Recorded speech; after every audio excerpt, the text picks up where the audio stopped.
economically, to the point where, hopefully, in the not-too-distant future, we'll be able to merge our system with theirs, and of course with those of the rest of the world, to form some kind of a world brotherhood, a world union, a world government, to be exact.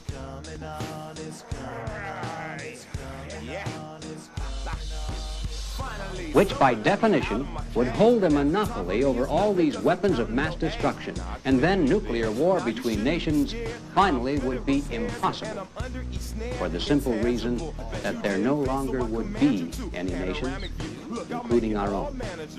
There would remain only a group of disarmed political subdivisions of an all-powerful world government.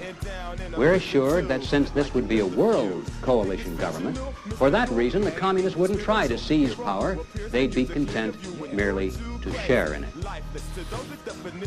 Well, without going into that particular little fantasy, just for the sake of discussion, let's grant the point and assume that a world coalition government with the communists really would result in a merger of our systems rather than the domination of theirs over ours. What then?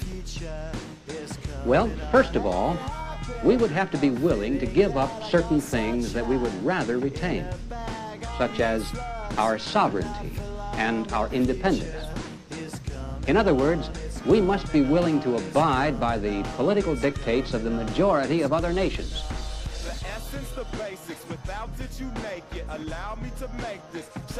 One man, one vote in a world democracy. We must merge our monetary system with those of other nations, eventually to form a world currency. We must willingly submit all international disputes to a world Supreme Court and abide by those decisions regardless of the outcome.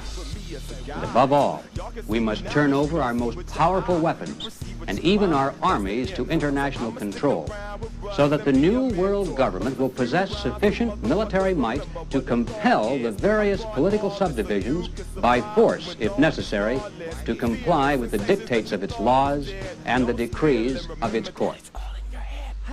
Now, to be sure, we'd prefer not to have to do any of these things, because obviously if we're going to merge with other countries, other cultures, other legal systems and political ideologies, we can't expect the whole world to adopt our way of doing things.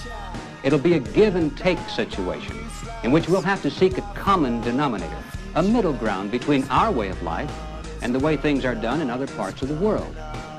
And of course, the result of such a compromise of systems predictably would have to be a mixture of the volatile dictatorships of Latin America,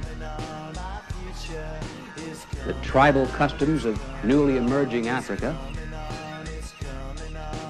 and the socialist regimes of Europe and Asia.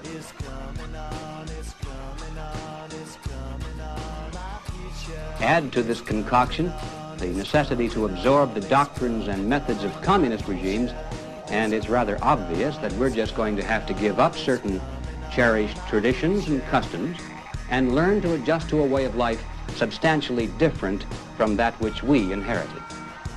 We'll get used to it, and future generations won't know the difference. Besides, we really don't have any choice in the matter. It's that or the bomb. So let's get on with the job of putting an end to our own nationhood, as it has been historically defined.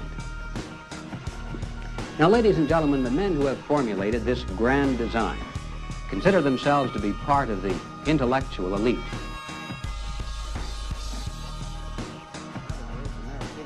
They're just a little smarter than the rest of us. They feel that the average American doesn't quite have the intelligence or the aptitude to understand the wisdom of their grand design. As a matter of fact, they're rather worried that if enough of the American people suddenly discovered what was really going on, they might get out of hand and insist on their leaders doing something silly, like winning for a change. And so in order to keep us contented at the polls and to prevent us from asking too many questions, sometimes it's necessary for them to put up a pretty good show of standing firm against the communists, to make some strong nationalistic statements now and then, and perhaps even to get us involved in some limited wars, which, although they're clearly not in waged in any way to endanger the enemy or weaken his position, still, with the daily loss of American lives in a shooting war against communists, who would dare suggest that our foreign policy is soft on communism? And in this way, the grand designers are confident that the American people will remain satisfied that their leaders are really standing firm and doing all that is humanly possible. But in reality, ladies and gentlemen, they're merely buying time.